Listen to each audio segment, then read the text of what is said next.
Oi, sonhadores! Sejam bem-vindos a esse vídeo e é mais um vídeo de aprendizados dos estudos. Então, para contextualizar, vocês vão assistir um vídeo que eu vou deixar aqui embaixo, que é o vídeo do desafio de 90 dias. E lá eu tinha feito um desafio de 90 dias de estudos, que me ajudou em muitas coisas, consegui muitos aprendizados. Só que depois que passou aquele desafio, veio a prova da Bahia, que era o concurso que eu estava estudando. E foi um mês muito corrido, muito difícil. E assim, em meio à correria, a gente deve sim lutar pelos nossos estudos, tentar estudar diariamente, enquanto a vida está acontecendo, que foi o que eu comentei na verdade, sobre o desafio de 90 dias. Porém, como eu estava sem edital e tinha passado toda aquela correria, não era uma prioridade para mim voltar a estudar naquele exato momento. Então, tudo bem passar ali uns dias, quase um mês na verdade, sem estudos nenhum. Porém, eu fui fazer um desafio para voltar a estudar, que foi o desafio de 31 dias para dezembro. E aí eu comecei no dia 30 de novembro a estudar, foi só um esquentazinho, eu estudei 1 hora de matemática, fiz o planejamento, que eu vou deixar o link aqui também, e em seguida comecei o desafio de 31 dias para dezembro. Inclusive, eu tava olhando antes de começar a gravar o vídeo, nos meus destaques lá no Insta, que eu vou deixar o link aqui também, que eu posto diariamente lá conteúdo de educação. Então eu tava olhando meus destaques, que eu deixei salvo só um destaque do desafio de 31 dias. E eu tava observando como eu disse, não cumpri o cronograma. Desse dia eu não consegui estudar tudo. Desse dia eu não cumpri. E foram tantos dias assim que eu fiquei, como assim?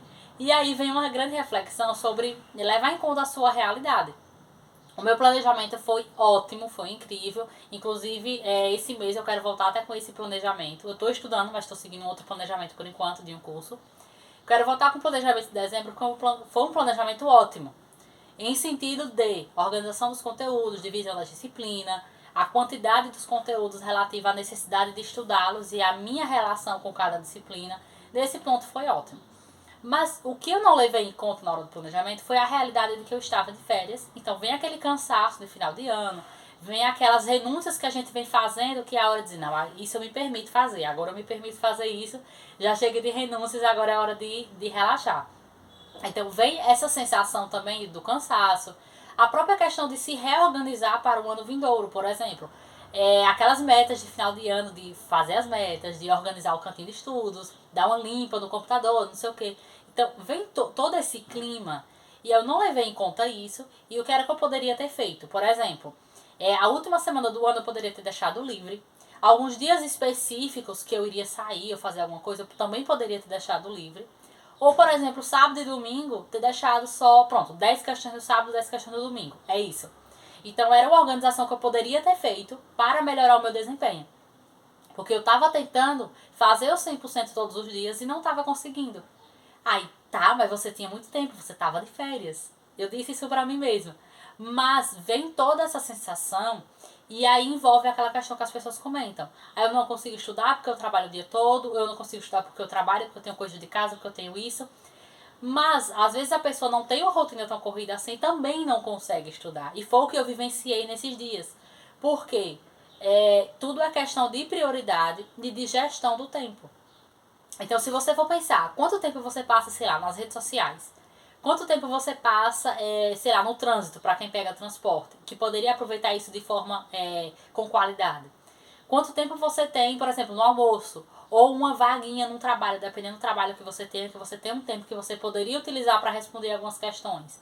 Então, assim, se a gente for analisar de fato a nossa rotina, um processo de reflexão, de autoconhecimento, de reconhecimento da realidade, a gente vai observar que a gente sim temos muito tempo disponível. É claro que a cada um, entende? Tem muita gente que a rotina é muito corrida, não tem pouquíssimas brechas, mas a gente encontra.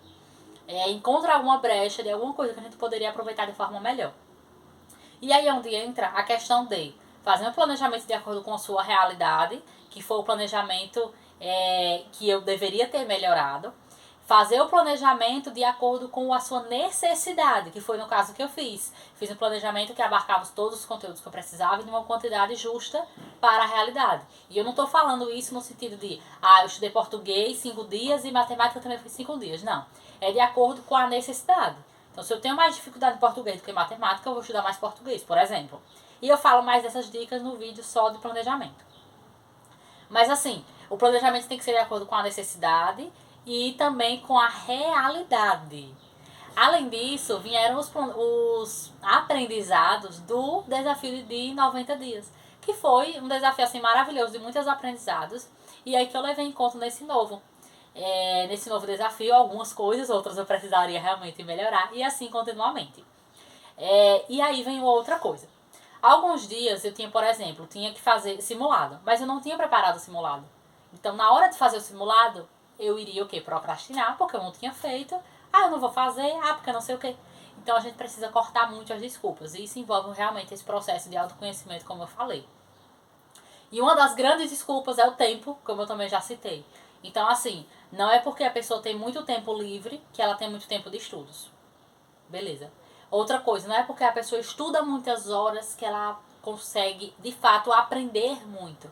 Porque depende muito do que você faz com essas horas de estudos. Então, assim, o que eu consegui aproveitar desse desafio foi tanto aquela vontade que eu tava de voltar a estudar, porque a gente, quando cria uma rotina, a gente fica naquilo realmente, e eu tenho um objetivo, então eu estudo com um objetivo. Tem dia que não é fácil, tem dia que não é bom, tem dia que eu não quero, mas a gente está em um processo em busca de um objetivo. Então é aquela coisa de suportar o processo para alcançar o nosso propósito.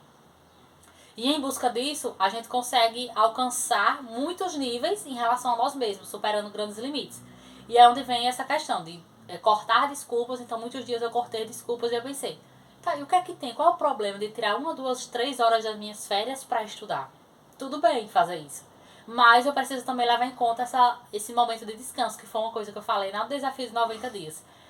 Precisamos levar em consideração os nossos momentos de descanso, de lazer, e aproveitar isso de forma com qualidade. E nisso entra também aproveitar nossos momentos de estudos com qualidade. Então, não é porque você está estudando, você tira uma hora e você está só estudando, que você está estudando com qualidade, que você está aprendendo. É necessário também utilizar técnicas, fazer isso de forma produtiva, transformar o estudo no mais ativo possível. E por isso que, como eu ia falando, muitos dos momentos desse desafio de 31 dias eu consegui aproveitar, porque eu estava fazendo com que fosse um estudo ativo. Então, sempre que estava um pouco chato, que estava difícil começar, eu ia lá e fazia uma autoexplicação, utilizava meus flashcards, respondia questões comentando. São técnicas que me ajudam demais, que me fazem realmente sentir que eu estou aprendendo. Então, isso me ajudou muito naqueles momentos mais difíceis. E uma outra coisa que eu gostei bastante no desafio, que foi muito bom pra mim, foi que eu consegui estudar redação todas as semanas. Eu acredito só lá na última, as 3 semanas seguidas eu consegui. E geralmente em redação eu fico procrastinando. Mas quando eu vi que eu estava conseguindo intercalar, eu estudava redação terça e quinta. Terça teoria, quinta prática de redação. Terça teoria e na quinta prática. E assim sucessivamente. Inclusive, eu tenho um e-book onde eu resumo todas as dicas e temas de redação que eu consegui ao longo desse período, tentando estudar redação, tentando aprender. É um e-book gratuito que eu vou deixar o link dele aqui abaixo para você ir lá e baixar ele.